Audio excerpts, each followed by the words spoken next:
I declare this meeting of the Planning Committee for the Port Phillip City Council open, and I welcome the members of the public who are here tonight.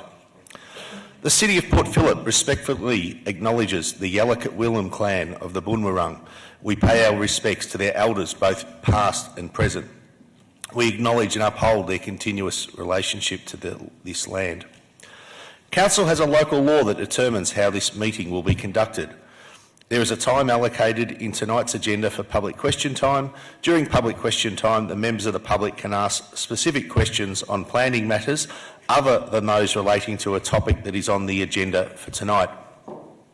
There is also an opportunity for members of the public to ask a question and/or make a comment on a specific item on tonight's agenda. This will be done prior to the committee considering the item. Members of the public are to only ask a specific question and shall not provide any statements or contextual comments relating to that question.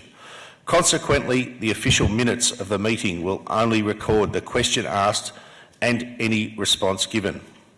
The number of questions that a member of the public may ask shall be at the discretion of the chairperson.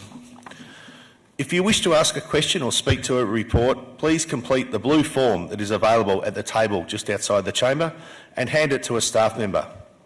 I encourage you to try to limit your questions and comments to around 3 minutes and to try to avoid repeating any points that have been made previously by other speakers.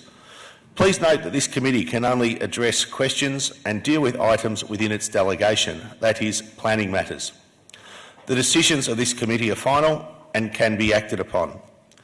Please note that all Planning Committee meetings are now being live streamed. Live streaming and recording allows the community to watch and listen to meetings in real time, providing greater access to council decision making and debate and improving openness and transparency. The live stream of this meeting is available on Council's website, and the recording of its meeting will also be available to view in a few days after the meeting on Council's website and Council's YouTube channel.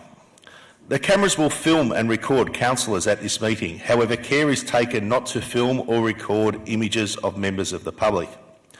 If a member of the public asks a question or makes a comment about an agenda item, they will not be filmed, but their voice will be heard in the live stream and recorded. Please also note, in accordance with Council's local law, that this meeting cannot be filmed or audio taped unless permission is granted by the Chair. In the unlikely event of an emergency evacuation, please follow the instructions of the Chief Warden. Thank you. Item number 1, apologies. Councillors, do we have any apologies for this evening? There are no apologies. Item number 2, minutes of the previous meeting. Councillors, the minutes of the Planning Committee meeting held on 28th of February 2018 have been circulated. Are there any questions regarding these minutes?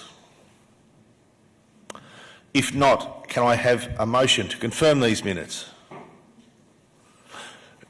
Councillor Gross, and seconded Councillor Pearl. I will now put the motion. All those in favour? All those against? That is carried unanimously. Item 3, declarations of conflict of interest. Does any councillor have a conflict of interest in a matter being discussed at tonight's meeting? That is a no. Public question time. We have no one has asked to speak. Councillor question time. Councillors, are there any questions?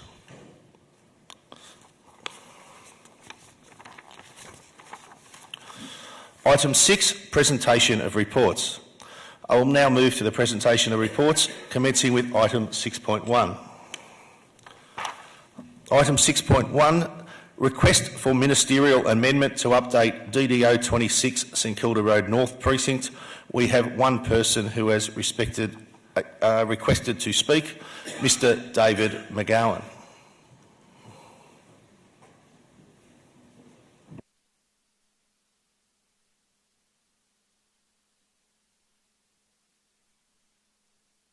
Mr McGowan, can you just please state your name and suburb?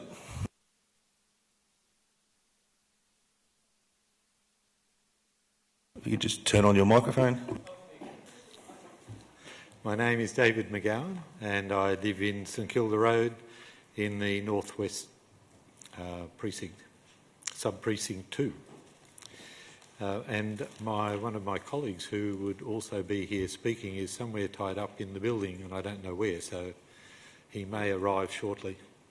I guess that's John Tobart? Yes. All right. There you go. So he did appear. I had a very simple comment to make, and that was endorsing the council's attempt to tidy up this DDO, attending VCAT, trying to support council with some of their refusals, and also trying to badger council to go harder on some of the developments that have bobbed up in sub-precinct 2. 22 sites there, 15 of them have an application in some form or other, and nearly all of them are pushing the boundaries on every discretionary control. So this proposal to actually tidy up at least the 4.5 metre discretionaries to make it a must, to make it mandatory. I always thought must meant must, but apparently in VCAT it doesn't. And so I commend the council in taking the initiative to do it. The only sad point for me is that it would appear that, and whilst I've read this quickly, I haven't had a chance to digest it in full because I've been in VCAT all week. My only disappointment is that the area along Kings Way, which currently, according to the DDO, has a 3 metre green space, and then beyond 40 metres, a 10 metre setback to the tower. It looks like these changes send it the other way, so it's going from a must to a should. And being in VCAT today on a property that is impacted by that, this change is not helpful. And the particular property, I won't mention it, but the particular property is not respecting any of those setbacks. They are pushing into the current 3 metre landscape setback, and they propose to have no setback above the 40 metres. And argue that because it's well, I shouldn't say that their argument. Anyway, I would encourage the team and in Port Phillip and you as councillors to have a discussion around that to see whether that could also go the same route, so that you do have a consistency along the Kingsway interface. Thank you. Thank you, Mr McGowan. Mr John Tobart.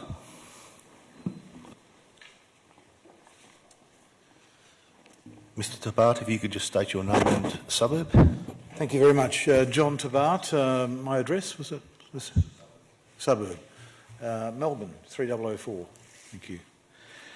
Thank you very much for the opportunity. I reiterate, without saying it again, David's comments are very fresh from the situation. It's now been 3 weeks in VCAT on 3 successive cases. Not quite sure how we found the time, but we are, and we're here. So I welcome the initiative that, of this motion. I am concerned about some of the detail, only because I don't know it all. I haven't become familiar with it. I've been VCAT all day and VCAT preparation all night, so I'm not quite certain what's here and what isn't.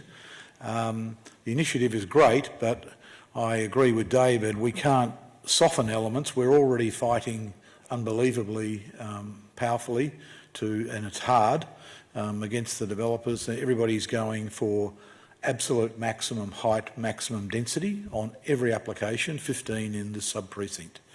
So can I submit something? Is that possible? Yeah. Yes, certainly. I think if one of the officers could circulate Mr Tobart's documentation.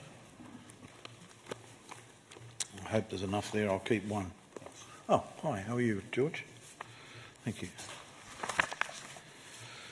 So this has been work in progress for about 9 months, and it's been prepared by an urban designer from Fender Castellitis, David Sutherland. He's met with a number of councillors and a number of officers in various meetings. And it is still work in progress. Do you have enough? There's one more here. We don't. Okay, good. So without dwelling on it, but just to sort of give you an example of the sort of things, and this has been prepared for discussions with council and with council officers to try and help. I don't think people are really aware of the potential density of 60 metres in this sub-precinct. There are, as I mentioned earlier, 22 development sites out of 26 sites. So 80% of the precinct between Bank Street, Wells Street, Palmerston Crescent and Kingsway will be redeveloped, and 15 of those 22 sites are already subjects of applications, some of them approved, some of them coming to council and some of them past council on their way to VCAT. And they're all seeking, every one of them, even small sites at 400 square metres, which is about 2 townhouses, are going to 60 metres.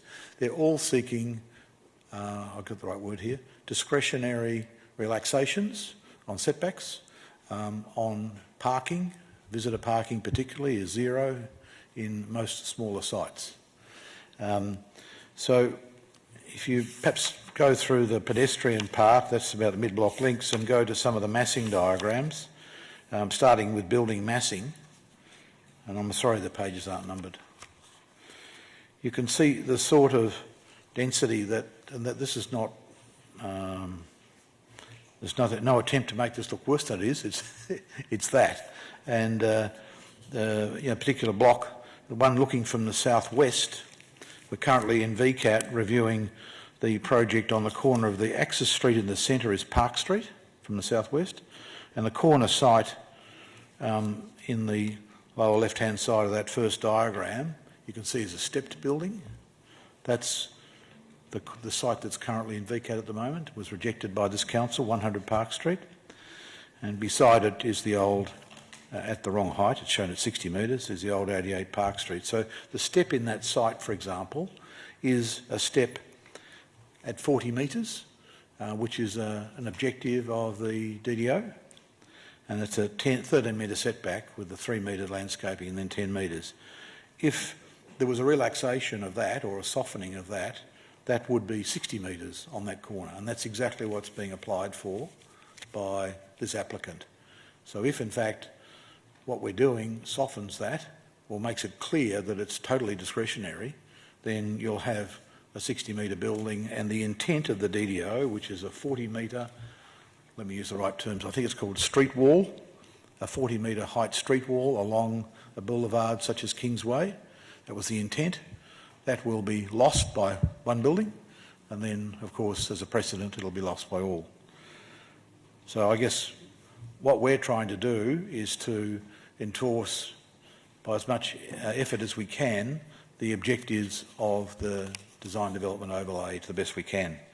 So what does that mean? I don't know enough about the motion, so I'm speaking out of turn, but we support the initiative. We'd love to know a bit more about the detail, so perhaps we could advise. If that can be done post the motion, fantastic, but it's obviously for council to decide. But thank you very much for... Thank you, Mr Tabat. We have no further speakers. Councillors, do we have any questions of the officers? Councillor Pearl. 2 quick questions. How much consultation did we have with the local resident groups, etc., about the words in the letter that we're potentially sending this evening?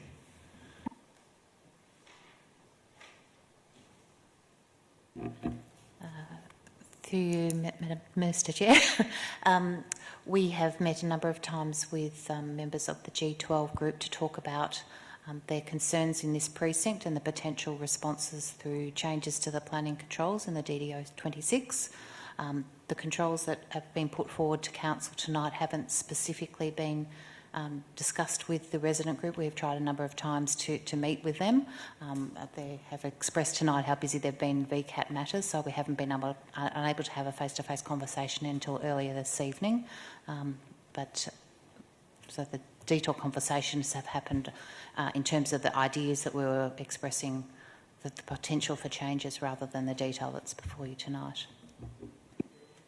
Councillor Pearl. And just to take up Mr McGowan's question about the setbacks and the green wedge, I use the word concessions, but concessions that potentially we're making. Could you comment on those, please? Yeah, through the chair, we are not proposing a relaxing of the controls in relation to the setbacks along Kingsway, either the landscape setbacks or the street wall setback or height. What is being proposed tonight is to clarify the way that the controls express discretionary and mandatory requirements. So those requirements are already discretionary requirements and will be expressed more clearly as discretionary requirements by having the word should, because at the moment any discretionary requirement or any mandatory requirement has to have the words and cannot be varied by a permit. The requirements along Kingsway do not have those words, even though they are expressed as a must. So in practice, they become a should. So what we're seeking tonight is to try and clarify the controls in terms of how they actually do operate. It's certainly not to reduce or weaken the controls in relation to those setbacks specified. Councillors, are there any other questions? Councillor Brand. Are there any mandatory controls proposed in this, or in terms of setbacks? I'm just a bit confused now after that comment. I haven't quite understood something.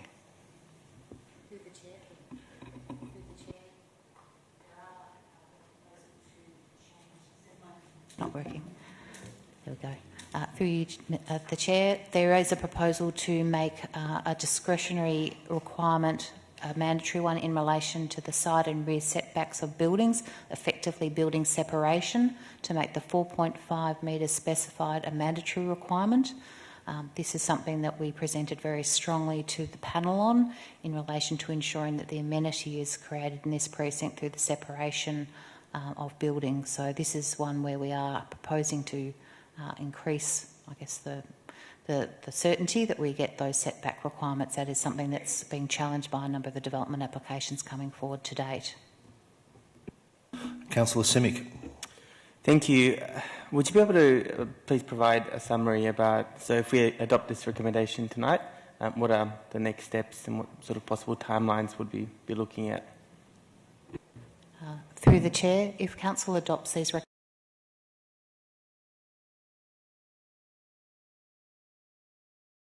amendment, which is a ministerial amendment, that does not require public consultation, so depending on the Minister's timelines, it could be implemented quite quickly, but we're probably not in control of his timeframes for making a decision. What we've also included in the resolution for Council tonight is an alternative process, which is one whereby Council takes the lead on the amendment, but asks the Minister to effectively waive the notice requirements.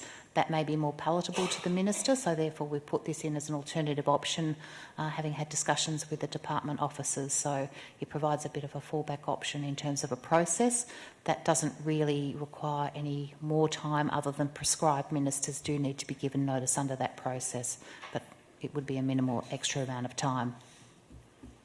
Councillor Voss. Thank you, Chair. Just like to ask Ms Turgeon, should the Minister say he doesn't have the appetite to do a 20-part 4, what then do we need to do to enact the second component, what you've just spoken about? Through the Chair, so we have included in this resolution the ability for council officers to enact a 20-part 2 process without having to come back to Council, so that we're not delayed in that process. We would obviously let councillors know that that was a process that we were starting, so that would be able to be actioned immediately as soon as we know that the Minister wasn't going to support a 20-part 4 process. Councillor Brand. I'm sorry, I just want to go back to sort of a question I asked before, but the property or the area that was identified by Mr McGowan before, as it sounded to me like he was saying there was some sort of anomaly in the way that the setbacks are being applied to that spot as opposed to the rest of the area. And I'm just wondering if you could comment on whether there is an exception being made, or that's a mistake, that there is any difference, or just what the circumstance is there that he might have been referring to. Through you, Councillor Bond. The matter that they're referring to is, as Ms Turgeon just explained, where when the Minister approved the amendment, he made some requirements mandatory, which can't be varied by a permit, and he made others discretionary and used the word should, and he made some others say must, but allow a permit to be issued to vary them. So all of the amendment does is clarify those ones which were intended in the Minister's approval with regard to Kingsway and the setbacks there, and some other matters too, to clarify when some discretion is intended by what's been approved. That's clear in the controls. So it's not saying that we would be advocating to change those setbacks that are in the controls. We still want a 3 metre landscape setback at the ground level, and we still want a 10 metre setback of the tower above the street wall, but there is potential to vary that requirement with a permit. Councillor Brand?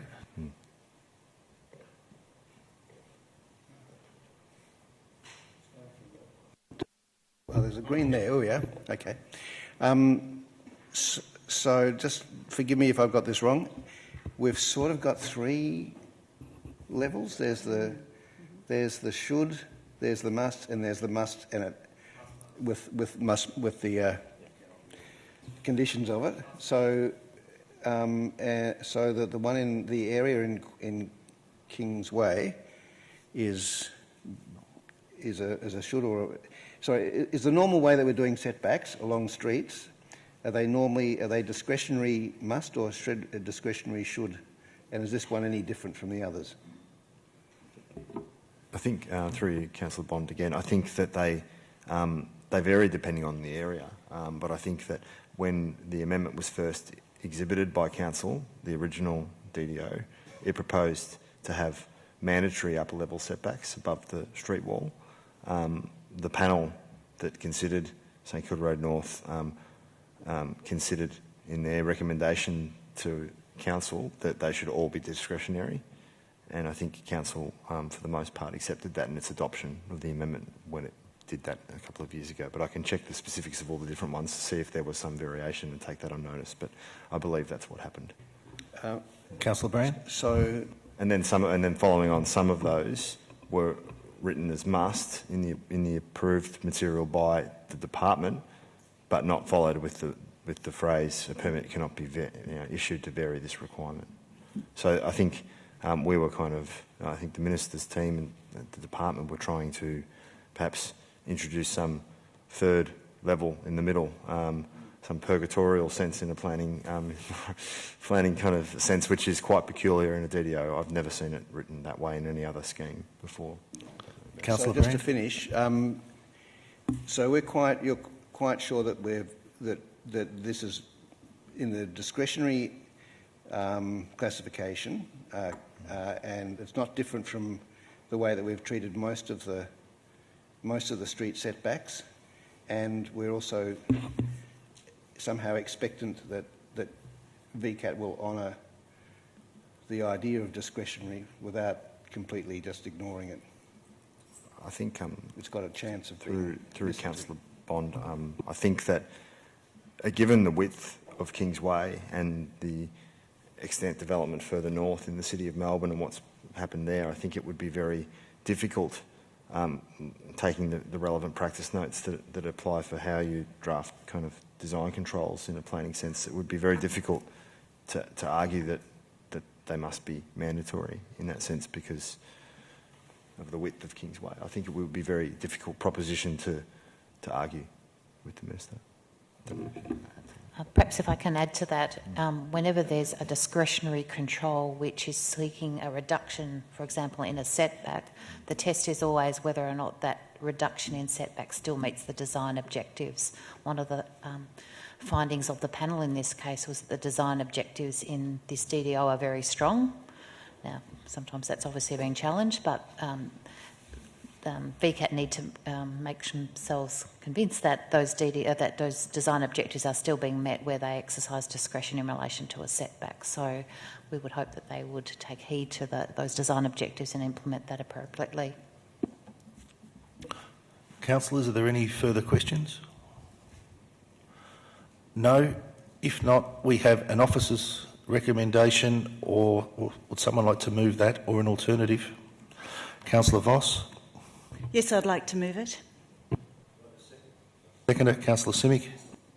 Councillor Voss, would you like to speak to the recommendation? Thank you, Chair. Yes, I would. I'd also, first of all, like to thank the community for coming out tonight, but not just for tonight, for all the time that many of the community, and in particular the G12 group, have spent in VCAT. And part of that time has been addressing issues around the confusion of what the DDO is actually for, what the intent was, and whether it's mandatory or discretionary, because we know that developers always want to go to the maximum and they'll get that at all costs. So thank you very much for all your time and work. Councillors, I urge you to support this recommendation from the officers. As you might know, about a year ago I met with the Minister Wynne, and in that discussion managed to convince him to just keep the door open a little bit, because we had significant issues with the DDO 26, which he put forward. Our officers put forward a version, and that was changed a little bit, but enough to cause a lot of confusion. And what we're here to do tonight is not do a wholesale change on this, because if we were, we'd have to go back out to consultation. What it is a few things that will make it much easier to understand, improve the planning and urban design outcomes, and also it will tidy up and perhaps make it much easier in VCAT, or even not even go to VCAT in future. So be very, very clear. It is a fine line. I know that we want more than we've got here, but if we don't get the 20 Part 4, we'll go for the 20 Part 2, and then maybe on down the track, it might be a full consultation for a further amendment to get it. But right now, we need these changes quickly, and this is the way to go about it. So I urge you to vote for this. Thank you. Councillor Simic, would you like to speak? Thank you, Mr. Chair. Thank you, Councillor Voss. I couldn't have said it better myself. I'd like to thank the community for all the work that they've done over a long period of time. I apologise that I haven't been able to be involved with some of this process as much over the last few weeks due to the birth of my son, but I'd also like to thank the officers for working really proactively to come up with some very smart solutions and quick fixes, hopefully, to the problems that we're facing. We spend a lot of money going to VCAT. The community spent a lot of money, a lot of their own money, attending VCAT.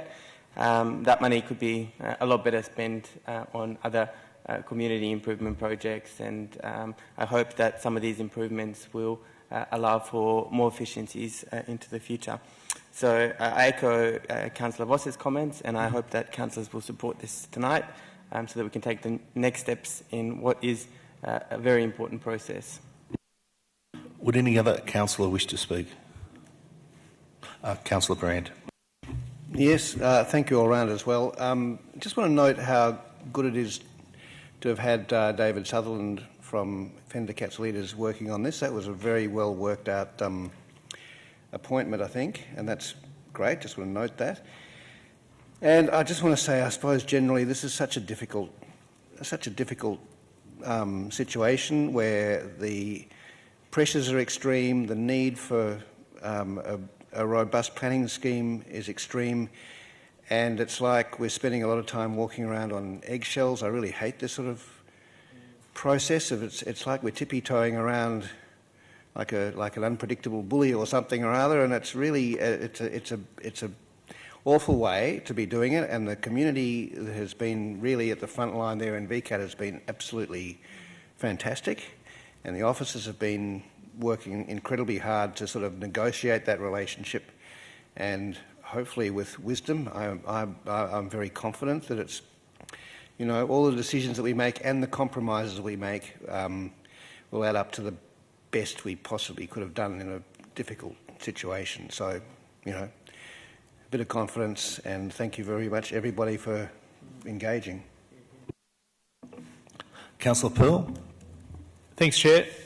Thank you, particularly Councillor Voss, for opening this opportunity and taking advantage of the meeting you had a year ago now with the Minister. Without that meeting and without the way you approached that meeting, we probably wouldn't have this opportunity. So on behalf of all of us, I think you should be thanked for your efforts in getting us to this point.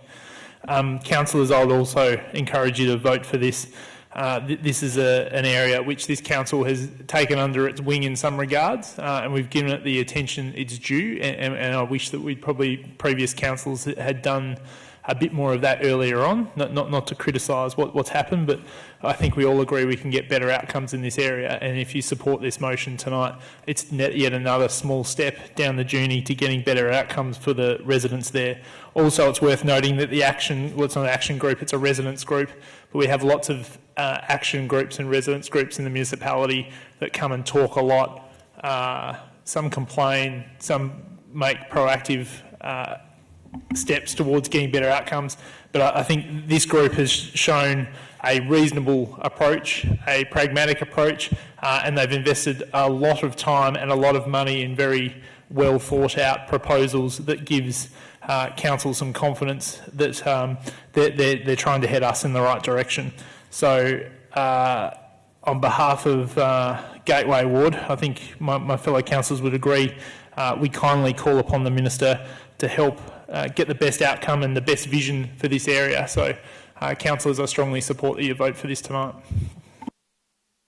Any other councillors wish to speak?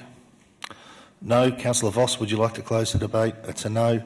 I shall therefore put the motion. All those in favour? That is passed unanimously. Item 6.1, 702-1 Roy Street, Melbourne. We have 3 people wishing to speak. I will call upon Rose Reith to speak first.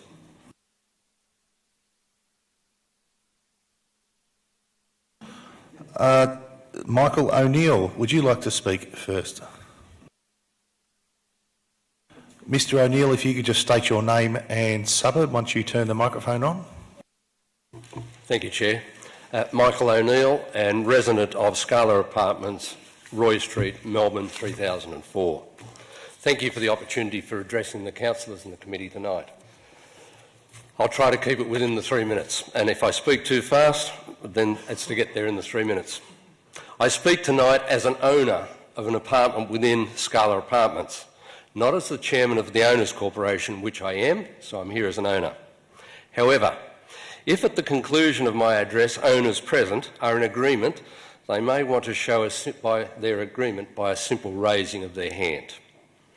Like so many of the current owners, including the applicant, our unit was purchased off the plan in 2001. We were impressed by the location and the design.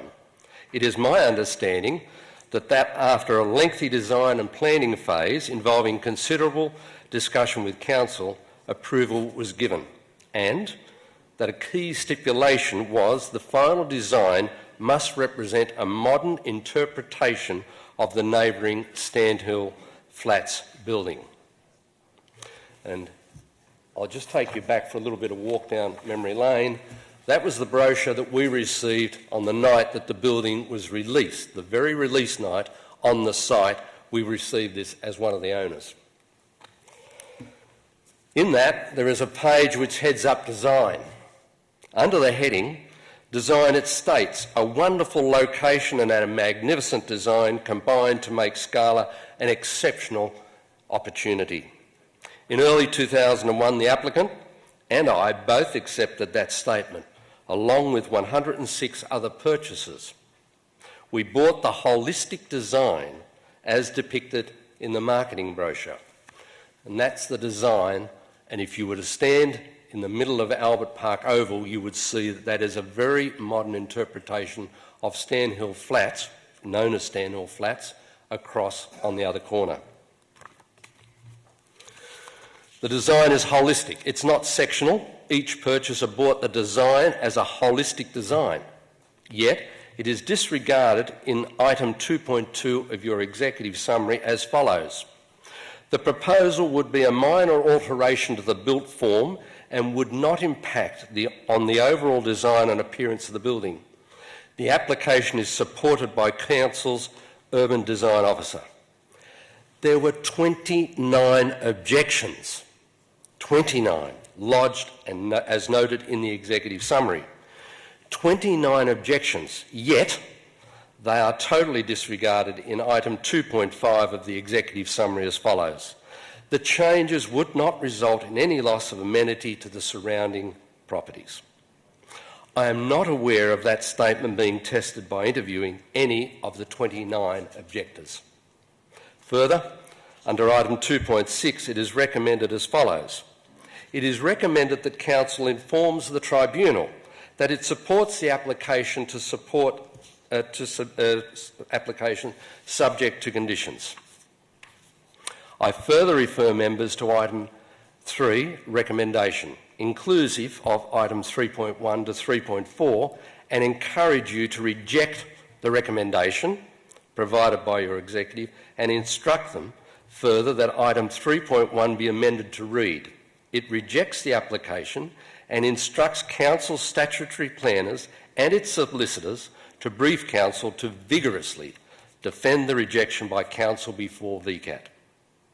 There is one photo of the building in this document that was presented to you, indicating the location of the planned alteration. I trust the committee has been provided with those photographs that clearly show the proposed development is observed in a 180-degree radius from the northeast to the southwest if you stand at street level, not outside the building, but I can go across to the corner of Commercial Road and St Kilda Road and clearly see the development proposed. I can go across to the clubhouse at the golf course and clearly see the development that is proposed. The fact that 29 objections were received indicates that this is something more than a minor matter, and under item 10, sub-item 10.1, the executive states, it was determined that the proposal may result in material detriment. Therefore, Council gave notice of the proposal by ordinary mail, and it goes on, and directed the applicant give notice of the proposal by posting 2 notices on the building. We permitted those 2 notices even though the applicant did not seek approval of the committee, and they were posted on common property, which under the rules is a requirement that they be approved by the committee. We left them there. We did speak to the council officer here to confirm that we were doing that. The applicant did take them down one day early, but that's neither here nor there. Mr O'Neill, if you could come to the conclusion of your presentation. Right now, thank you. Yet yesterday, when notices were posted on the notice board for owners to be aware of the progress, the applicant decided he should remove these.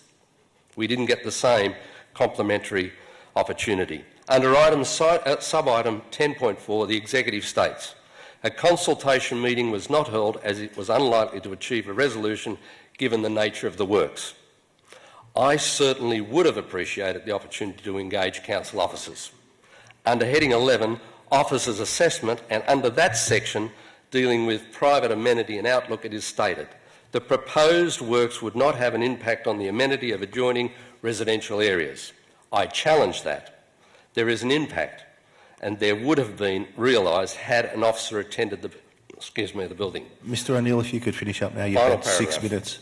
Further, under decision guidelines, it is stated, given that the apartment is located on the 7th floor, it would have limited visibility from ground level. I contend that it does, and the pictures I provided in my objection clearly indicate it is obvious at street level. In conclusion, I ask councillors to reject item 15.4 and instead advise their executive that committee vote unanimously to oppose the application. Thank you, Mr O'Neill. I call upon... Excuse me, Mr Chair. Sorry, we've got a question from Councillor Voss. Mr O'Neill, I'd just like to ask 2 quick questions, please. Which apartment are you in relation to this I'm in 802 directly above that apartment. So the you're same floor directly plan. above? Yes. And are you able to outline what the loss of amenity is to you, please? For me personally, yes. By moving the wall of the apartment underneath out, it means that as they step out onto their terrace, it will expose them immediately and expose us immediately above. At the current moment, we have the benefit of our balcony as cover to their entrance to their apartment, and likewise they to their apartment. So by moving the wall out, our apartment is immediately exposed to persons stepping in and out of without any opportunity to break that. Councillor Voss, did you have a second question? Thank you. Thank you, Mr O'Neill. Oh, sorry. But don't they already have that? So if they walk to the end of it's a beautiful view from that balcony. So if I was going to walk out onto that balcony, I'd probably head straight to the view, which therefore I can see the same angle. Yes, you would, but there is, for both of us, there is protection from each other in viewing close to the boundary of the property. So we can sit comfortably out on our balcony in the chairs and watch out over the view that you describe, without them, when they're at their chairs underneath, viewing us. So there is a break between the two. It's a natural screen, for want of a word. Okay. Thank you. Thank you, Mr O'Neill. Thank you, Chair. Councillor Brandt has a question. Sorry. I just want to check that is not the basis of your main objection. No, it's not. And I'm not even sure that your main objection is about amenity, just explain the distinction between your self-interest in there and the thrust of the objections of most people. So what is my primary objection to, if I clarify that, primary objection to the development? The building is an architecturally designed building by SJB. It is a holistic design.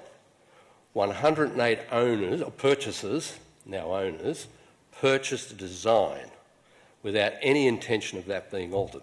107 perhaps out of the 108. So what I see right now is that there is going to be a change to the external appearance of the building that I'm not happy with, and I see as a potential to damage it. It is a reckless precedent that could be established in the area that we've just been hearing you talk about with major planning with the state government. It's a reckless precedent that could be set that any building along St Kilda Road could be amended to suit an occupier within that building. Thank you, Mr O'Neill. Thank you. Call upon Rose Roth.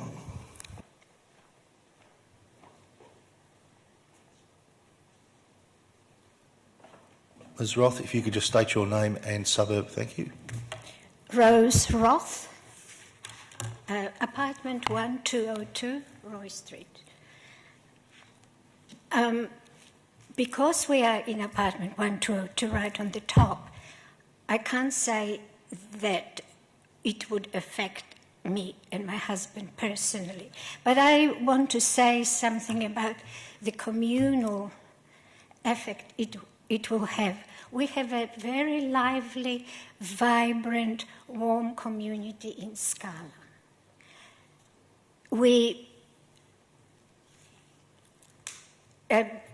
You as a council probably know how important it is to have a good community.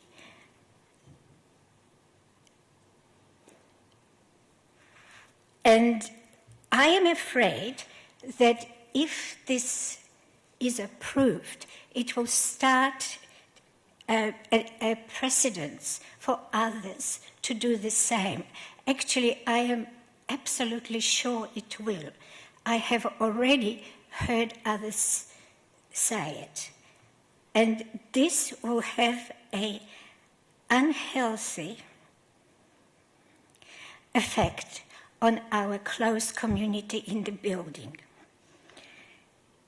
It will set a strong precedence for others to apply for extensions, as I said, and this will splinter our community.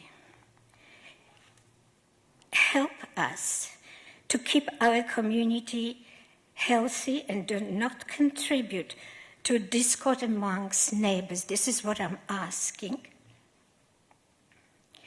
And there is another point. I have been working in an architect's office for 30 years of my life, and I can say that this building was designed by a very reputable firm. It's an award-winning firm, and it's renowned all over.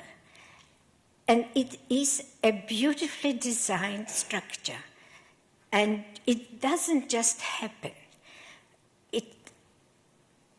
It's a long and complex work of combining creativity, intelligence, consideration for the community, consideration for individuals, historic considerations, just to name a few. And design and art and creativity is a vital part of a cultured, civilized society, and we need to show respect. And council needs to show respect for good design, for architecture, by allowing to chop here and there to a well-designed structure is disrespectful act. That's basically all I wanted to say. Thank you, Ms Roth. I call upon Nicholas Constas.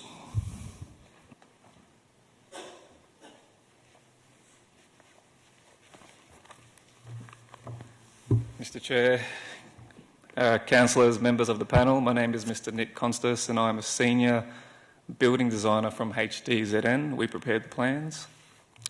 I am here to act for the permit applicant this evening who's not in attendance. The proposed involves extending the living area by 600 millimetres to Queen's Road and 400 millimetres to Roy Street, with a total floor area increase of 8 square metres. I note that the application is supported by Council's Urban Planning Officer and Urban Design Officer. In terms of background, the works are proposed as works are required to be completed to the existing terrace area, and applicant also seeks to increase the open plan living area of the apartment and thereby increase the internal level of amenity of his own space. The proposal would reduce the area of the terrace, which is 96 square metres, to 85. As outlined by the planning officer, the terrace would continue to exceed 12 square metres required under clause 58 and provide a satisfactory amenity space for the occupants of the apartment. The subject site is located within the Residential Growth Zone Schedule 1 and is covered by the Design and Development Overlay. The proposal positively responds to the relevant objectives of the overlay, in particular setbacks to Queen's Road and Roy Street, and would not exceed the height requirements. The changes proposed would not result in any loss of amenity to surrounding properties by way of overlooking, overshadowing, or any sort of visual bulk. We believe the proposal complies with the precinct's wide design objectives and the overlay. The proposed minor works are to be undertaken on the 7th floor and would not extend beyond the existing setback of the building. As noted by the planning officer, there would be no impact on the shrine setting, landscape setting, or existing street environment. The proposed works will not affect the overall setbacks along Queen's Road. Importantly, the proposed works will not alter the existing scale of the building and maintain the existing backdrop for, once again, the Shrine of Remembrance. The works will be set within the existing terrace area and within the existing roof overhang along Roy Street and Queen's Road, whilst retaining the setback in keeping with the rest of the building. The overall setback of the building will not change. The proposed minor works to the apartment would be setback 21.04 metres to Queen's Road and 8.75 to Roy Street. The proposal would use matching windows and, of course, materials to match the existing apartment's appeal and, obviously, the building. The works are entirely consistent with the relevant planning and state policies and the Port Phillip planning scheme. We believe the planning officer recommendation should be upheld and the council support the application subject to the conditions noted in the officer's report. I thank you for the opportunity to speak. Thank you, Mr Constas. Does anyone have any questions of the applicant? Councillor Voss. Thank you. Mr Costas? Costas? Yeah.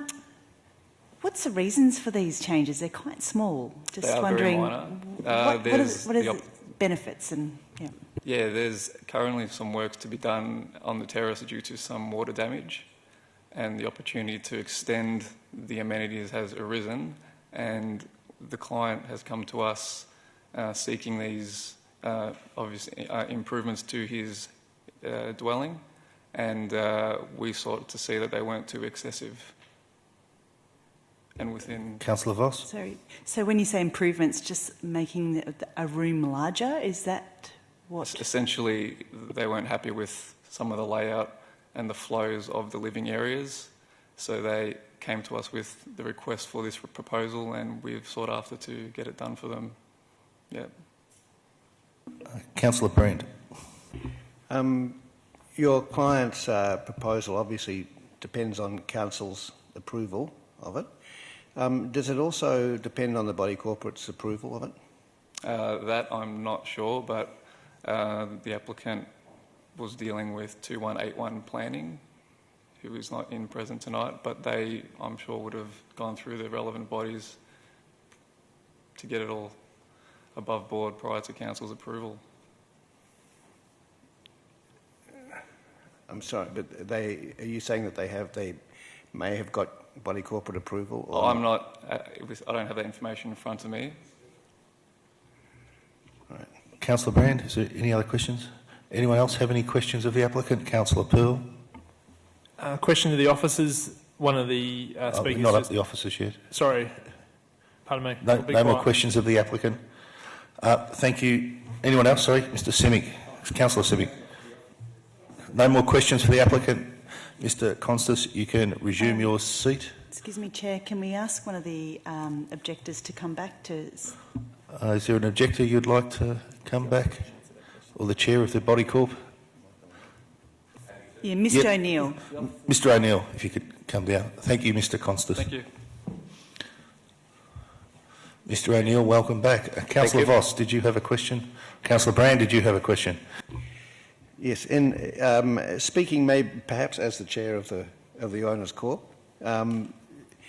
does this proposal require body corporate approval? Yes, it does. And has it got body corporate approval yet? It's already been rejected. We rejected it back in May of this year. Okay. May of last year.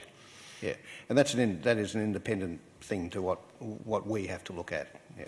Okay, that's all I wanted to hear. Thank you. Thank you, Mr O'Neill. Thank you. Councillors, does anyone have any questions of the officers? Councillor Crawford. I guess my first question, or part to the question, is what legal standing does the body corporate have? I mean, I would assume, does that have greater legal standing than any decision we make in terms of what's allowed? Or does this only proceed if both approvals are received?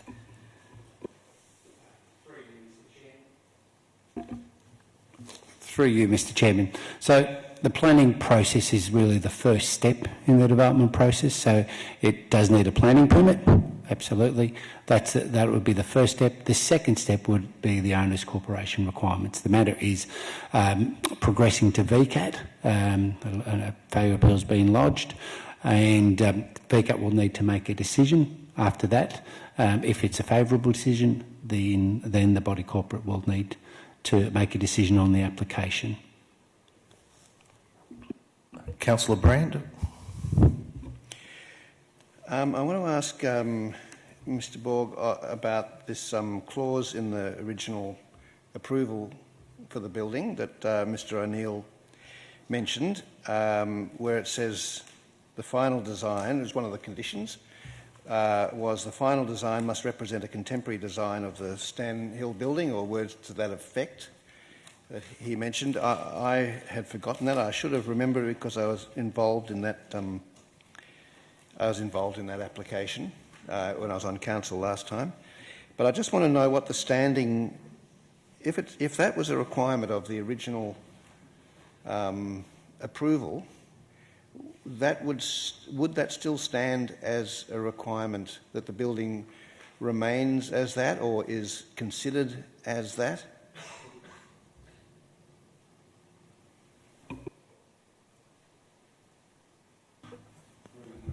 Mr. Bull. Through you, Mr. Chairman.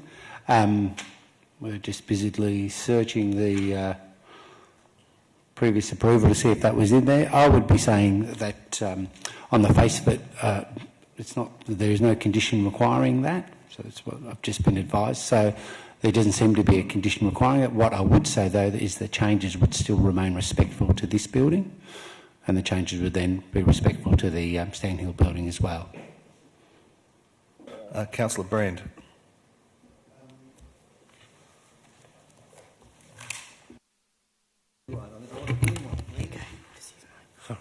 Thank you.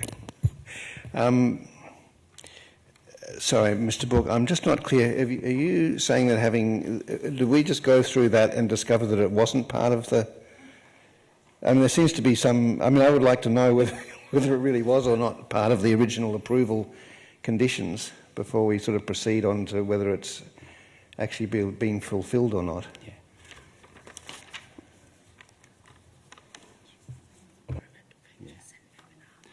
There doesn't seem to be a requirement on the permit. But again, I think you've got to look at it. This is an additional permit to the existing permit that sits there. The changes, as indicated through the officer's report and supported by Council's urban designer, indicate that they are minimal and do certainly not affect the integrity of the design of that building. Councillor Brand, you've got another question? I suppose I want a clarification of what... there's a fundamental disagreement of what was there, and I just not sure why. Well, I don't know what to do about that. I would like further investigation of whether that was actually part of the approval, of the conditions of original approval. But if it's definitely not, I'll accept that. But Ms. D'Alessandro. I have the permit in front of me. It's dated the 21st of August 2000. Condition 1B refers to, Condition 1A refers to materials and finishes, which is a standard condition. Condition 1B refers to the screening devices between the balconies. Condition 1C refers to environmental features, and Condition 1D refers to integrated urban art. So that's in a nutshell, and there's no specific condition as raised by the objector tonight. Okay, so maybe we can possibly, sorry, Mr. Chair, we may possibly conclude that was in the preamble somewhere, or in the discussion, but not in the actual physical conditions, the actual specific conditions. Ms. D'Alessandro. Through you, Mr. Chair, that's correct. There's nothing in this permit that says otherwise, including the preamble. Councillor Pearl. Can officers just provide some background to why we didn't proceed with a consultation in terms of the objectors obviously would have liked the opportunity to do that? And then secondly, just on the point about did we follow up with conversations based on the objections that were received with the objectors? Through you, Chair, we decided not to have a consultation meeting for this particular application because there was one sole issue and the extent of the works are so minor that there's little room to change that and still have an application to assess. So in this instance, we decided not to have the consultation meeting. Councillor Voss.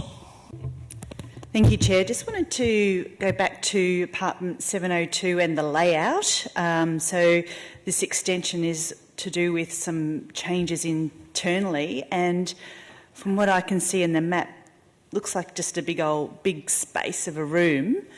So I'm not quite sure why it's sort of pushing out a bit to make it, the layout sort of better, because it just looks like a room that's being pushed out slightly. Are you able to elaborate on that internal amenity at all?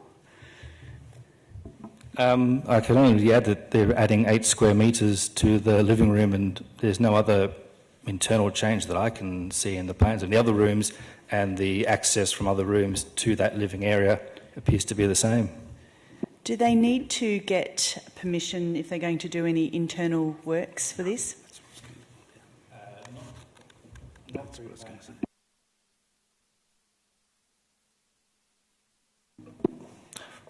Councillors, are there any other questions? If not, we have an officer's recommendation. Would someone like to move this or something different? Councillor Copsey, do I have a seconder? Councillor Gross. Councillor Copsey, would you like to speak? Councillor Gross, would you like to speak? Would any other councillor like to speak? Councillor Brand. I'm really wishing to speak against it, but I don't know what grounds I can. I don't know what grounds I can really speak against this motion, having grilled the officers on that particular clause. I don't know what to. I don't know how to take it further. I would say a couple of things. The statement that the final design must represent a contemporary design of the Stanhill building was definitely the intention of what was going on at the time, because we worked long and hard to make that building, which started off as a really incompetent design, into something which actually was a fairly elegant and respectful and a very, very good outcome in terms of architectural design, not just for itself but for the Albert ground area, and bookended, sort of matched with an absolutely nationally important building on the other opposite corner. It was very, very important for the integrity of that whole special, extremely special precinct to have a building that actually participated in the same values, architectural values and urban design values as was already there. And I think we achieved something with the architects that actually did that. And part of that, part of that success is, in urban design terms, the way the building was shaped and formed in the street, and part of it, which is what we have control over, and part of it was in the actual detailed design of the building, how it sort of remained coherent, how it sort of expressed itself with its layers and its stepping and what have you, which we have very little control over. Unfortunately, this fight has been fought over the area that we have very little control over. If that clause had have been in the approval, I think there might have been a hook to hang that sort of say on it that we might have had. I can't see how we can say anything about it, even though I have to say it was a fundamentally important part of the original approval process, or the pre-application process, to get a building that was designed to do all of these sort of things. So my sympathies are absolutely with the objectors on this. I just don't think that council is the body that can rule on that, because it doesn't actually affect the parameters that we would put on the building. And we don't have anything, apparently, in writing that we can go further. If, for instance, it had been a heritage protected building, we would have had a lot to say about this, but it is not. So all I can say is that even though I think I'll have to vote according to the officer's recommendation, that is not where my heart lies, and that is not what I think is right for this site. And I beseech the Owners Corporation to exercise their own powers on that. If they all love the building and feel like they have brought a common design together, well, just rule on that and say that's what you've done, and reject the alterations is the best that I can do, and good luck. Thank you, Councillor Brand. Councillor Simic. Just briefly like to qualify the decision I'm going to make tonight as well. I have to agree with Councillor Brand. As councillors, we're tasked with the responsibility of applying the planning framework, which is before us. I agree with the assessment that Councillor Brand's made tonight. while the community and the people who've spoken objecting to this tonight have made some very good points. The points, unfortunately, don't go to the heart of what's possible for us as a decision as councillors. I think that the assessment of the officers is correct in this instance, and I will be supporting the officers' recommendation. But I do thank the objectors for coming tonight, presenting their point of view, and I recognise that this will be an issue that will be ongoing for you, and that the Owners Corporation will continue to be involved. And I see an opportunity for the Owners Corporation to exercise some more of their power in this instance, power that goes beyond what we as councillors have. Thank you, Councillor Simic. Councillor Crawford. So I won't be supporting the officer's recommendation on this. I'm speaking, I also am a chairperson of my body corporate, in which there are 30 flats. We're lucky we have a heritage overlay. The thing is, I can't actually, I can't see the point of such a small alteration to cause such ructions in the building. But two, if the body corporate does not support it and it's taking it to VCAT, I won't be supporting, because there is something about buying a building and maintaining its integrity and its look. And yeah, I can't bring myself, whether there would be good planning reasons or not, I don't think it's upon one owner to take it upon themselves to change the outlook of obviously a well-designed building. Councillor Pearl. Thanks for everyone that spoke tonight. You have a beautiful building and a very secure building. I've tried to sneak into it numerous times putting junk mail for my election campaign. It was very difficult to do so. So all kudos to you for your security. I'm supporting the officer's recommendation tonight, but I'm fully sympathetic for everything that's been said here, and I think councillors have summed it up quite well. I guess from my point of view, I would remind councillors that we have to interpret the planning legislation, and the officers have largely followed that, albeit the community that sits in this building probably won't agree with us, but I'll be supporting the officer's recommendation this evening and would encourage all of you to do the same. Thank you, Councillor Pearl. Councillor Voss. Thank you. I'll say the same thing. I'm going to support the officer's recommendation, again with a bit of a heavy heart from what I've heard here today. But, you know, when we have to look at the planning rules and what we can do, it's important that we look at the rules rather than sort of, you know, vote entirely with our hearts. So I'll be supporting the officer's recommendation. Thank you, Councillor Voss. Any other councillor wish to speak? I will speak quickly to this. I think, like Councillor Brand, we have to look at this from a planning perspective. The fact that this is a very minor change yet has received 29 objections would suggest there's probably another story here, but that is not a planning consideration that we need to consider tonight. So I will also be supporting the officer's recommendation, and if it is the case that they need the permission of the Body Corp, then the Body Corp has an option in its own right to either approve or reject this proposal. Councillor Copsey, would you like to close the debate? Therefore, I will put the motion. All those in favour? All those against? The motion is carried.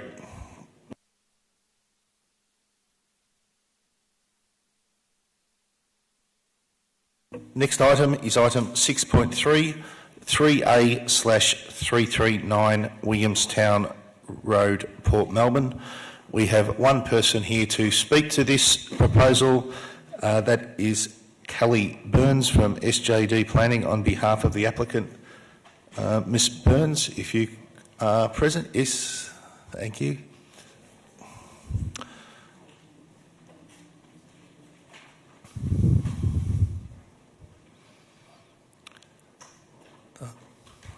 If you could just state your name and suburb, thank you. Thank you, Councillor Bond. Kelly Burns, SJB Planning, Southbank. I'm here tonight on behalf of the permit applicant.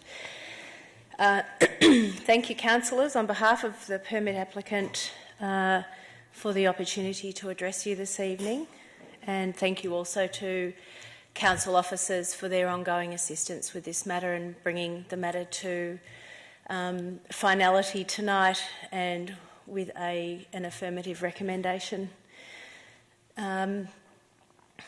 As you will know, the site is well located and proximate to major employment centres including Docklands CBD, St Kilda Road and Port Melbourne.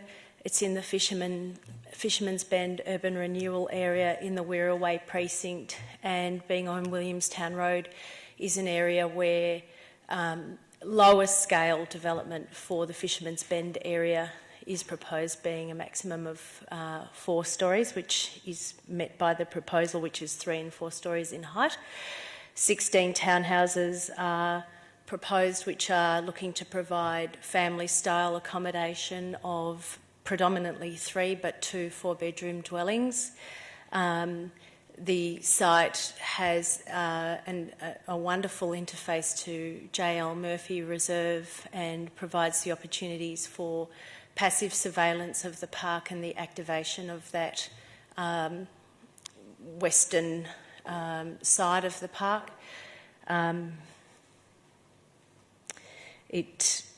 The development on the site is provided efficiently. At first floor level there's open courtyard space between the dwellings to promote communal recreation as well as the accessibility to the park, and the landscape plan shows that there's proposed edible raised gardens which will primarily contain edible and native species. The permit applicant commends the officer recommendation to the committee tonight for approval. Thank you. Thank you, Ms Burns. Councillors, does anyone have any questions for Ms Burns? Councillor Voss. The recommendation, I'm just trying to find the details of it, for affordable housing. Oh, sorry. Actually, I'll go back a bit. So it's right on the doorstep of Murphy's Reserve, whistles. Yes. There's lots of nighttime lights and sport played. So are the windows, will they be double glazed or anything like that? An acoustic report was presented with the application, and there is glazing mechanisms in place to reduce noise impacts either from the street or from industrial and noise sources. So not so much the sporting ground, but that would be a benefit of what is required, which is as part of the planning controls and is a permit condition. Councillor Voss. And I believe there's another permit condition, I'm just trying to find it quickly here, about off-site loading and rubbish collection and things like that. Yes. What's your view and thoughts on that permit condition? That's been investigated by... So all of the permit conditions, once we received them from the planners, were carefully reviewed, and all of them are achievable. Sorry, no further questions of the applicant. Thank you, Ms Burns. Thank you. Councillors, do you have any questions of the officer on this? There being no questions, we have an officer's recommendation. Would someone like to move this or something else? Councillor Voss. We have a seconder, Councillor Brand. Councillor Voss, would you like to speak to the motion? No. Councillor Brand, would you like to speak to the motion? Of course I would, but I have very little to say beyond it's a good-looking design, and it does a lot of the things. It really does most of the things that we need there. So, thank you, Councillor Brand. Would anyone else like to speak to the recommendation? No. Councillor Voss, would you like to close? I'll put the recommendation. All those in favour? That is carried unanimously. Item 6.4, 15 to 35 Thistlethwaite Street, South Melbourne. We have no one here to speak to this application. Councillors, do you have any questions of the officers?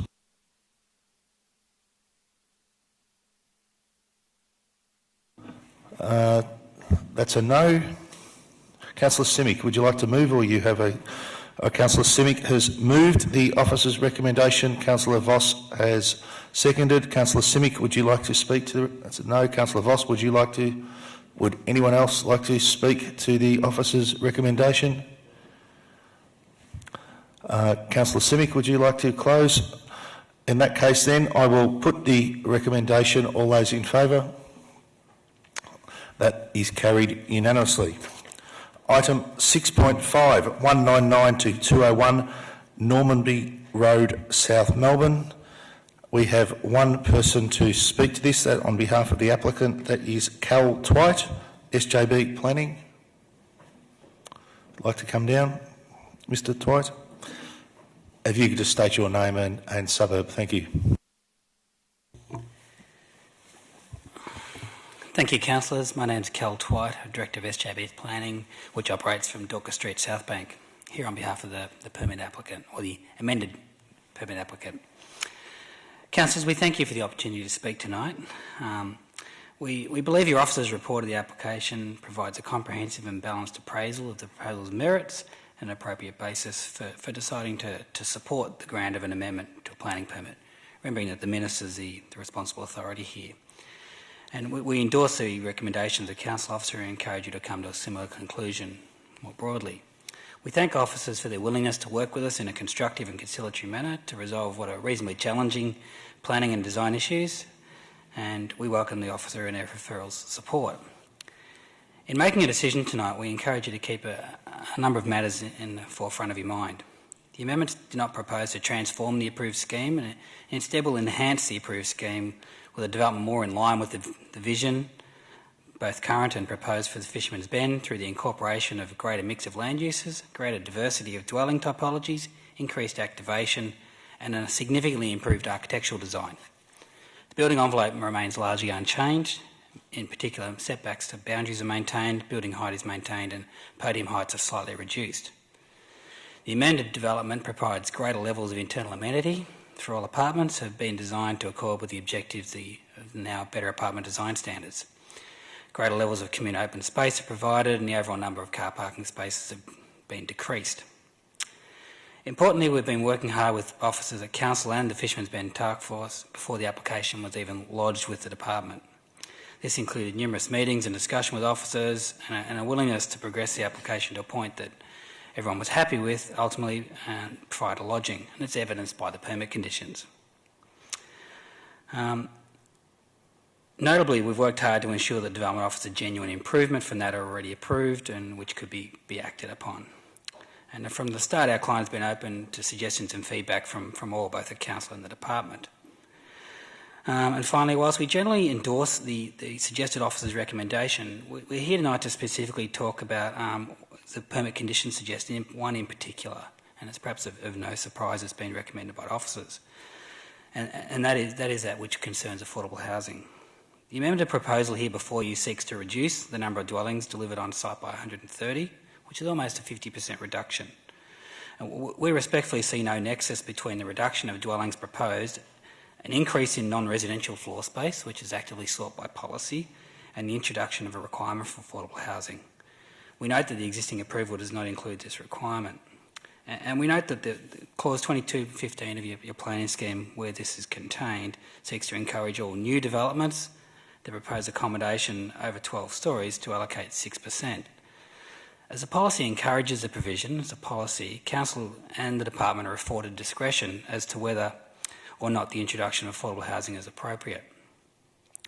As our client's proposal seeks to amend an existing permit with a development that is more in line with the current and proposed vision for Fishermans Bend and incorporates a reduction in dwellings and an increase in non-residential floor space, we would submit that a requirement for affordable housing is unreasonable in those particular circumstances. The recommendation, we say, is also inconsistent with recent decisions of both the Minister and this Council, including a recent approval for an amendment quite similar to this, across the road, in fact, at 202 Normanby Road, where that permit was amended or converted from a residential apartment building in entirety to a serviced apartment building, and there was no requirement for affordable housing. So it's a question of consistency in decision-making, setting aside my earlier submissions. Moreover, if a requirement for affordable housing wasn't raised in any of the 3 pre-application meetings had or during the detailed assessment. The first time we were aware of that was when draft conditions were raised, and we thank the officers providing us draft conditions. To be honest, it's an opportunity for us to comment. But more importantly, our client has executed a memorandum of understanding and is working on an agreement for lease with a Marriott-affiliated hotel brand for the hotel and the building. These discussions are well advanced due to the critical timing of the project delivery and as a result of requirements existing permit. It expires in September. As the impost of affordable housing has never been contemplated for the proposal, we're instructed a requirement for affordable housing will result in the project potentially being unfeasible and the Marriott withdrawing from the proposal. And this leaves our client in a position of potentially making a decision on whether they actually will be withdrawing the application or part thereof and proceeding with the current endorsed scheme. And I don't mean for that to sound as a threat to council, but it's just a reality of our client's position. I also note that I was doing some figures here in the back before, and the existing contribution obligations in this permit by way of public open space and developer contributions already exceed that of $5 million. And the imposition of the condition suggested here by officers, if we just accept they're all one-bedroom apartments, for example, will add near $4 million to that contribution. That's a significant shift from where the existing approval was. So, councillors, we broadly endorse the officer report here before you. We think it is aligned with where our client looks to achieve, but we would respectfully request that requirement for the affordable housing addition be revisited. Thank you. Thank you, Mr. Twight. Councillors, are there any questions of the applicant? Councillor Voss? If we were to revisit, our affordable housing part, what would be acceptable to you? You got an idea? Well, councillors, I don't have instructions in that. What I would say is that in simple terms, all of the permits that have been issued in Fishermans Bend that have affordable housing provisions in them, they all differ, and they've all been as a result of agreement reached. So none of them actually got to a dispute before a merits hearing in the tribunal. So they've all been matters of agreement. I'd be happy to seek instruction from my client on what they would be willing to concede, but we would. It comes at a significant cost, particularly if there's an expectation of gifting of the apartments. And the numbers I gave you were on the assumption of a gifting of apartments on a realistic retail value as such. My client might be able to accommodate a slightly reworded version, for example, where it didn't require the change in title. So it might be that affordable housing can be provided in a number of ways. I don't need to assess that this council is very well versed in that, but a more palatable option for my client might be, for example, for them to retain ownership and find a provider to manage and let them. But that flexibility is not built in the condition as drafted at the moment. So, notwithstanding my views on the imposition of the condition, I have some word issues with the drafting of the condition as well. Councillors, is there any other questions of the applicant? No, thank you, Mr. Twight. Councillors, are there any questions of the officers on this? Councillor Brand? Could the officers give us an explanation of how a clause like this, that the recommended draft conditions include a new condition for the provision of affordable housing? It's a very open-ended clause. It doesn't say for X number of affordable houses or on this formula or that formula or any basis. I'm just trying to understand how this works in the context of what this recommendation is for in the process, and how it stands up as a prospect with such open-ended terms. Mr. Ball. Through you, Mr. Chairman, I need to take you to... Thank you, Simon. I need to take you to the conditions as part of the attachment. So the reference in the recommendation also makes a reference to the conditions.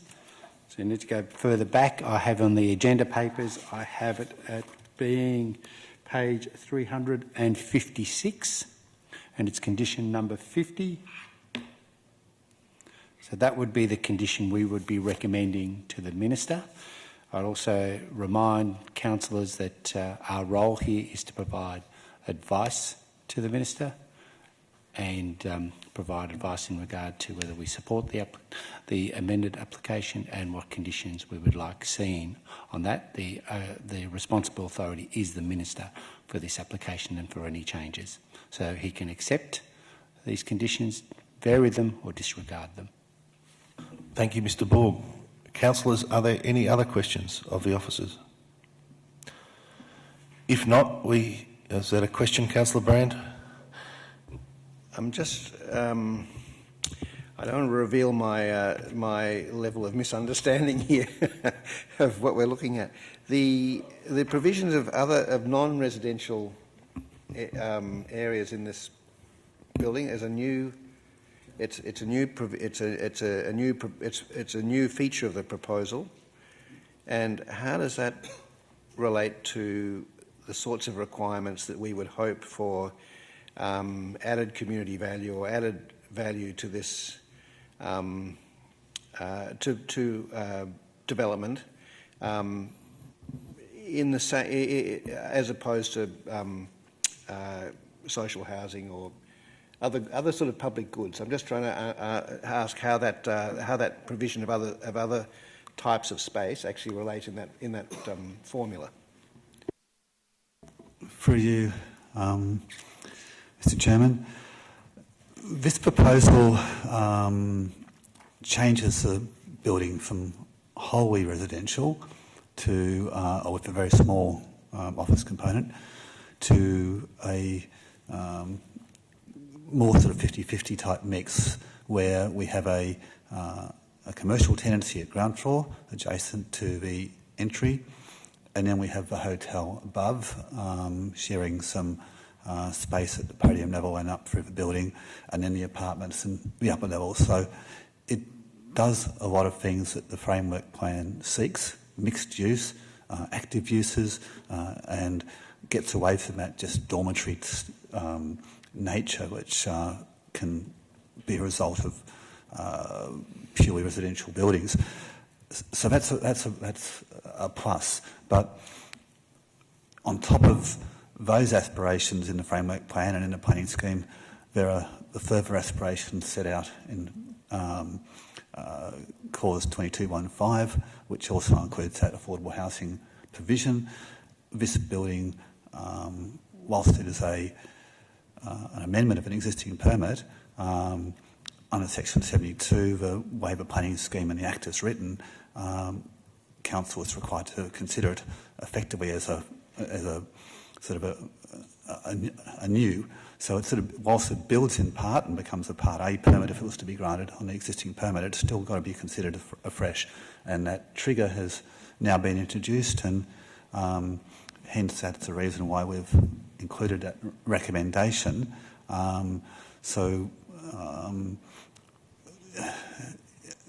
To sort of go back to the sort of nub of your question,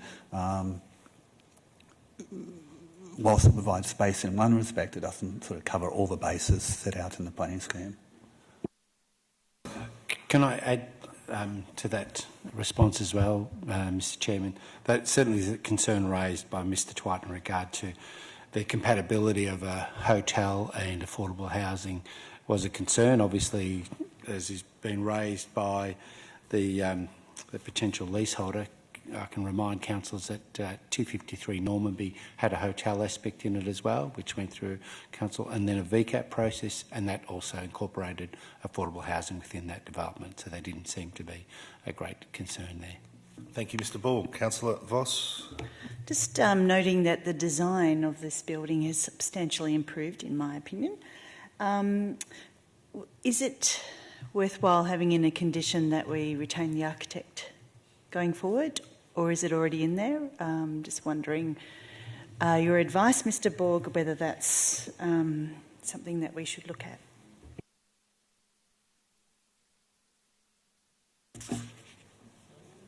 Through you, Mr Chairman, we are trolling through the 50 or so conditions, but we will find it.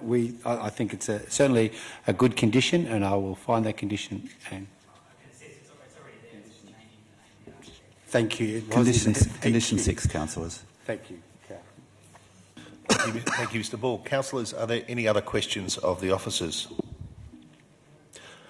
If not, do I have a mover for the officer's recommendation or an alternate recommendation? Councillor Pearl to move. Do I have a seconder? Councillor Voss.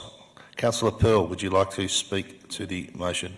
Councillor Voss, would you like to speak to the motion? Pretty much just what I said, that I am pretty impressed with the new design of the layout. I note the change in the use, and also hopefully that the affordable housing does get up, because key worker housing, etc., in Fisherman's Bend is going to be really needed. How are we going to have those people servicing those that they marry at a hotel or apartments if they don't live nearby? So it is really important that these people can live close by. Thank you. Thank you, Councillor Voss. Would anyone else like to speak to the motion? Councillor Brand. Pretty much just repeating what Councillor Voss said, but just in a little bit more detail. Yes, it's an excellent thought that that affordable housing includes, as a large part of affordable housing, key worker housing, and if you could house staff of the hotel in there, that is the sort of thing which saves hundreds and hundreds of hours and tons of CO2 and whatever of actually servicing this building with staff. It's a good thought bubble to have, and maybe it can be something that can be pursued. And also, I also think I just want to commend the architecture. I think it looks, if we're going to have a snazzy tower on a podium, which is like a rather, well-trodden path in Fisherman's Bend, this is a very snazzy one, and I think especially the relationship of the podium to the tower and the way it'll read on the street, I think it actually has something sculptural about it, which is tremendous, actually, quite exciting. So, yeah, I think we leave the affordable housing clause in there. I think it's something which should be pursued creatively and enthusiastically. Maybe in the way that Mr Twight was talking about, in a different way, but it needs to be pursued. And congratulations on the rest of it, and thank you. Thank you, Councillor Brand. Would anyone else like to speak? No. Councillor Pearl, would you like to close the debate? Just encourage my fellow councillors to support this motion. It's important to note that I think the rubber's now hitting the road on a number of developments around the affordable housing. And when anyone talks about changing the wording or the facility and the metric about how these units are to be placed in trust, etc., most people sometimes are accused of trying to water it down. What we're trying to do potentially is get the best outcome. We're starting to see that this precinct is a very unique situation, and what we need to do is find the best possible model and advocate for that model to ensure we get the most amount of affordable houses for our community in this precinct. Some of the applications we've seen are starting to indicate that we're not necessarily able to get the best outcome given the rigidity of the clauses in the framework. But very happy to support this motion, and would encourage my fellow councillors to do so. Thank you, Councillor Pearl. I shall put the motion. All those in favour? All those against? Everyone's hand went up. That is carried unanimously. Item 6.6, Planning Delegation for Fishermans Bend Ministerial Call-ins and VCAT matters. I believe we have an alternative officer recommendation here. Mr Borg, would you like to just go through the changes to the alternative officer recommendation? Thank you, Mr Chairman, and thank you for bringing it up before any discussions had. Yes, there are some minor changes here. What we have done is, in looking at the officer report, and it's been published on the website and the agenda, at 3.12, just under 3.12 in the recommendation, there was the reference to 26 proposals. That should read as 21. So a little bit of housekeeping in that. Plus we've added at items 3.2, as you'll see in the papers and also on screen, at 3.2 and 3.3, we've added the words that council notes, that council has considered and provided advice to the minister on sites 1 to 16 and did not support any of these applications. And also that council notes sites 17 to 21 are recent applications for which reports are currently being prepared for a future meeting or are waiting on further information to enable assessment and reporting to be carried out. So I just want to clarify through you, Mr Chairman, that there are a number of applications that Council hasn't supported and that there are a number of applications that are still being considered. Thank you, Mr Borg. There's no one to speak to this item. Councillors, do we have any questions of the officers? Councillor Simic.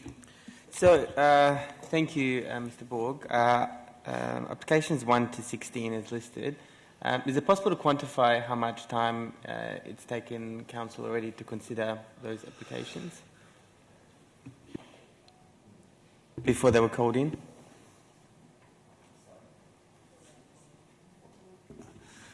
Very difficult.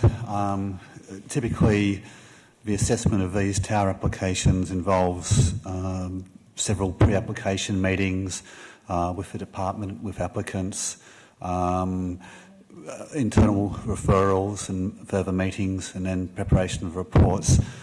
I would estimate each of them would take the equivalence of a week or more of officers' time non-stop, but when you spread that out over the usual assessment period, that's time that's spread over, several months or sometimes. But a number of these applications have multiple lives of revisions and so forth along the way. So considerable, Council, enough to keep 2 planners occupied full-time is probably a better answer. Can I add through that, Mr Chairman, that also includes councillor time. These matters were reported to council predominantly, and the fact that we've also taken the matters to VCAT, so there's been some significant time held at compulsory conferences or on hearings as well. Councillor Simic. If I can just follow up, how much notice did officers receive that the Minister was going to call in these applications? Councillors, we were advised of it the evening before. We were advised there was going to be something in the paper the evening it happened, and then it was in the paper about half an hour later. Thank you. Councillor Voss. Yes, I'd just like some clarification on 3.3, that sites 17 to 21 are recent applications. What do you mean by recent? If you could, is this something that happened in January when the Minister requested that we clear our desks, or has it happened subsequently to the end of January? When the new planning controls were announced, there was quite a lot of activity started around about that time with applications coming in. So that takes us back to around about September, October of last year. Some of that was, we understand, applicants trying to get a application in, a foot in the door, so to speak, prior to the consideration of the new controls. When we say recent, it's really the period between about October through to I think just on the start of this year, January, and it's quietened considerably since then. Can I add through to you, Mr Chairman, that they weren't the applications that were considered through January. What the issues were, so when, as Mr Guthrie has indicated, is when the new controls came into play, a lot of people tried to jump the queue and try to get into VCAT. So they tried to lodge their application, and a lot of them were pretty half-baked in terms of application, so their quality was quite poor. Hence, we information to clarify. The Minister's gazumped that approach in terms of then trying to run the matter to VCAT within the 60 days based on the quality of the applications, and has called the matters in. Thank you, Mr Bull. Councillor Voss. So just to clarify, so 1 to 16 we have a clear view on whether we support or not. In this case, they're all not supported. But 17 to 21, we haven't got around to having a view. Excuse me, sorry, coughing. Through you, Mr Chairman. Item 17 is scheduled to be presented to the next council meeting. The others on that list are all at further information, except for item 20, that is proceeding with assessment or internal referrals at the moment. But items 18, 19 and 21, I tell a lie. Number 19 is the one that's going up to council at the next meeting.